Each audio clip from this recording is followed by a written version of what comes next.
আমাদের আস্ত খাসি রান্না পানিতে ফুটতেছে। আমাদের ভাই যে উপরে যে সাদা গেজা ময়লাগুলো সেগুলো পরিষ্কার করে ফেলাচ্ছে। তারপরে এখানে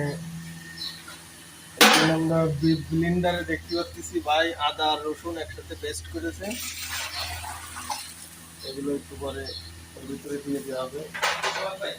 এখানে একটু দাঁড়াই। এখন আমরা আধা ঘন্টা জ্বালানোর পরে এই যে দেখা যাচ্ছে ভাই যে ময়লাগুলো, এই যে গেঁদাগুলো দেখা যাচ্ছে, এইগুলো আসলে ময়লা। গেঁদাগুলো সব উপরে ফেলাই দিতে হবে।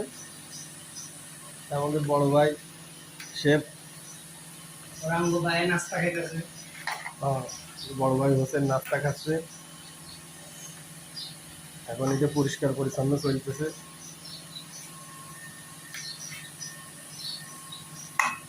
এরকম ভাবে কয়বার এরকম ভাবে গেঁদা তুলবেন ভাই?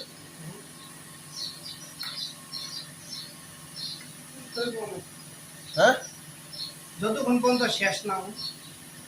মানে গেঁদা যতক্ষণ বেরোবে ততক্ষণ গেঁদা এতে তুলতেই থাকতে হবে।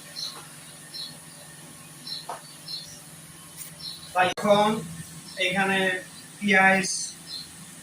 পেঁয়াজ, তারপরে গরম মশলা, তেজপাতা, দারুচিনি, লং, জির, আর হচ্ছে কাঁচামরিচ, ক্যাপসিকাম।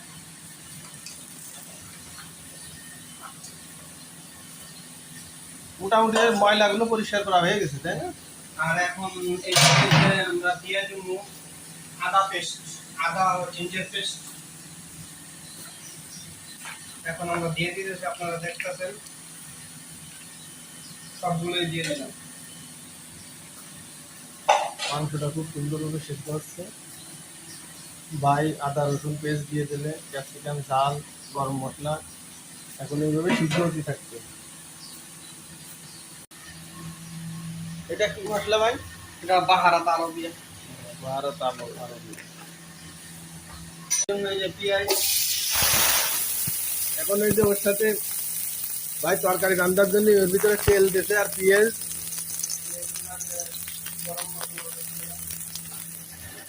তারপরে কিন্তু মশলা বের করতেছে।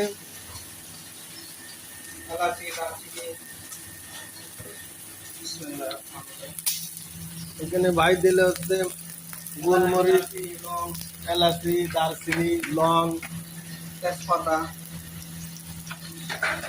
কিছু তেজপাতা দিয়ে দিল। এখন